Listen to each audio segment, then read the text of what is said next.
which 100%. actually leads me into my next question for you. I only have two left, so we'll wrap it up after this. But 100%. okay, so as a father, I would ask you, what kind of a father do you want to be? When you picture the image of you as a parent, as a father, what traits do you visualize for yourself? Yeah. Very good question, eh? And I mean, before I even answer the question, I think fatherhood or parenthood is an evolution based on what you experienced prior. Yeah. Right. So the first and most important main goal is to be, and this doesn't discount the parenthood that I experienced, right? But the reality is that there's always, in generational time, there's always the responsibility of the next generation to improve. Of So course. for me, the first thing is to be a better father than I experienced. 100%. My dad was a great dad to me.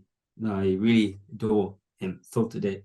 But my core responsibility is to be a better father than what I experienced. So the principles that lie within that for me is accessibility, being available for me is extremely important. And that's why I really want to make sure that as much as I want to have a long corporate career and get to the top, it's on my own terms from a time perspective. Yes, yes. I won't compromise the amount of time that my family requires me to spend with them. The second thing for me is friendship from the grassroots stages. So my friendship with my dad developed when I was a bit older.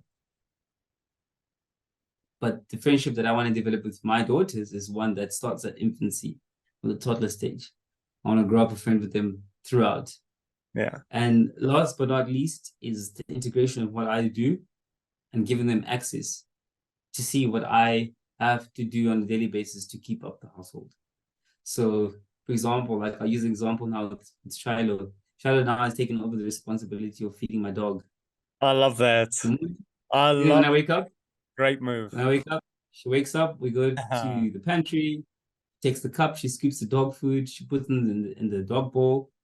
He eats, and then we do an inspection around the house. Obviously, like I don't live in a gated community. So Yeah. we have points that my dog is canine trained, so he guides us. We Yes. walk to the gate, we walk to all corners of the house. He smells, if there's any suspicious footsteps, he'll kind of show, he'll bark, whatever. That's only happened like once or twice. But then I'll know, okay, someone jumped our fence last night, there's some footsteps here. My dog's walking. Yeah. I'll alert ADT, and then they'll watch our house for like the next 2 or 3 days. Yeah. So it's in that kind of administration that my daughter will get to understand my world. And as she gets older, I'll take it to work. As much as it's not a normal thing, right? I'll ask my boss, hey, dude, I want to bring my daughter in for a day to see what I do, Yeah. to sit in some of my meetings. So I feel like the integration of a friendship, a working relationship, and access to what you do at a young age will sustain whatever I'm going to leave from a work perspective for my kids. I love that. Not to say that I got it too late, Sure. but I want to give access to that to my kids a bit earlier, and it's their responsibility to build on it when Yeah. they one day have to. I love that answer, T. And I think that's great Yeah, parenting right there, giving your daughter responsibility as early as possible because it's going to yeah, build her as a person. And I also want to make 100%. a point where, you being, if you are a better father than the father that you had, that means your father is successful. That's his success. Because Yeah, your job right now is to try and make your kid a better person than you are. 100%, That's your job. And so 100%. that's like this beautiful intergenerational incremental improvement of humanity. Yeah, That's 100%, that's like the service aspect of it. I love that. 100%, Yeah, that's 100%. And good question, eh? I must say, very, very good question. Because I mean, it's not easy to raise a kid, and I think you only realize it when you get your own, that you can either raise a kid or you're gonna raise a barbarian. well, that's the thing. And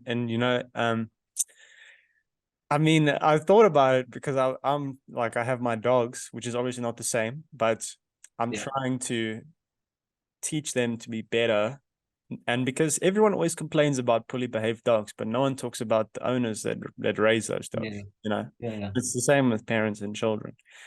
Yeah. Okay, my last question is, what trait in other people do you admire the most? Yeah. That's very easy for me to answer, to be honest. For me, the most important trait in any working relationship or friendship that I always try to identify is the capacity to be humble. That's a good one.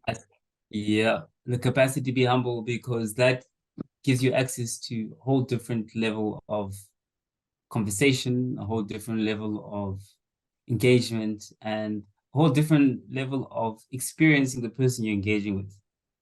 So for me, someone who finds it hard to be humble is someone who I'll find hard to engage with or to work with, because true conversations begin when both parties are humble and both parties can accept each other's opinions of things, because that sets the foundation for a good discussion, a good debate if need be, and a good outcome in the circumstance where you agree to disagree.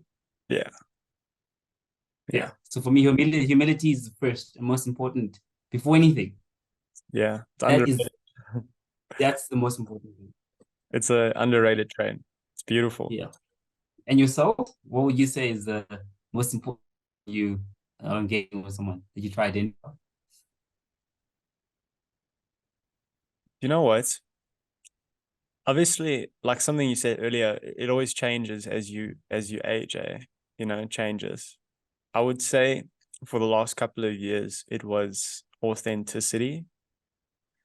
And I think it was authenticity because there was a part of me in myself that wasn't authentic, and it was yearning for that, you know. Yeah. Yeah. But now today, I feel like I am a very authentic person, which I'm quite proud to say, which I think is a good character development arc. Yeah. And 100%. I think today, what I would say is consistency is a trait that I really admire.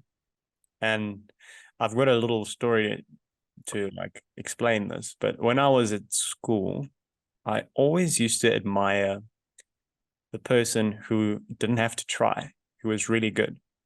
And I Yeah. was kind of like that. I mean, my nickname at school was Alex Moran Yeah. from Blue Mountain State, if you haven't seen it. And the character in Yeah. Blue Mountain State is this reserve quarterback who is just like a party animal, and he plays well, but he doesn't care and he doesn't try, and he's just Yeah. focused on Yeah. like frivolous things.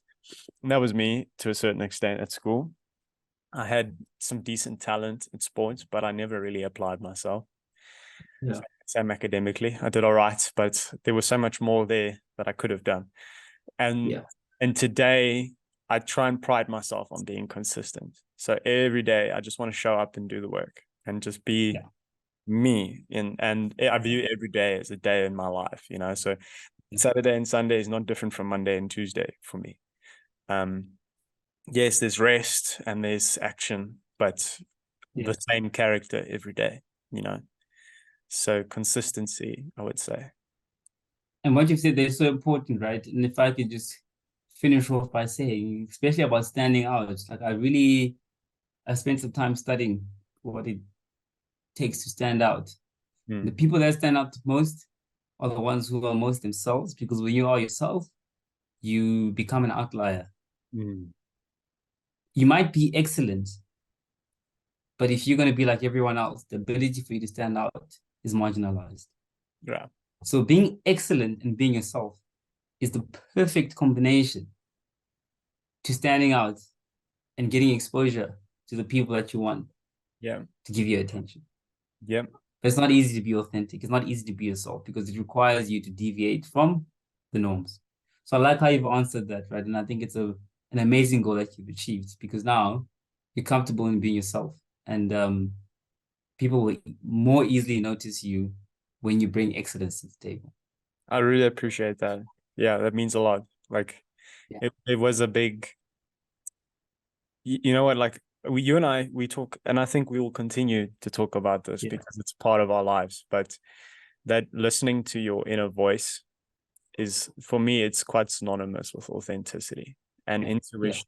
And like before we were having this call, we were having a conversation about walking the dogs on the farm. Yeah. And Yeah. I was explaining the rationale behind why I was comfortable to walk in one place and not in another place. Yeah. And Yeah. that was me leveraging my intuition, like my honest opinion. And some people might disagree with my choice, and that's fine, but I'm willing to back myself and take the consequences that comes from that. And there's this peace. Yes, there's this peace that comes from that, and like a mental clarity. And I love to say, we've spoken about it in another pod where we said, if you find yourself in a place where you're confused and you don't know what to do, start by being honest. And the reason I love authenticity is because it's honesty for me. And I love honesty as a principle. I think it's such 100%. it's such an intelligent, beautiful, like, way of living, is to be honest. 100%. 100%. And I like what you said there, just to top it up, right? Yeah. Excellence and individuality combined produces exponential results. Excellence and commonality combined produces average results.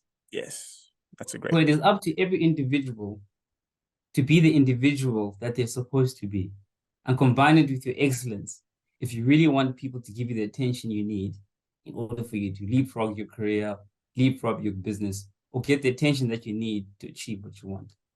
And you can be amazing at what you do, but if you're not an individual, if you're not an outlier from a personality perspective, you will fall in the same box as everyone else who's excellent.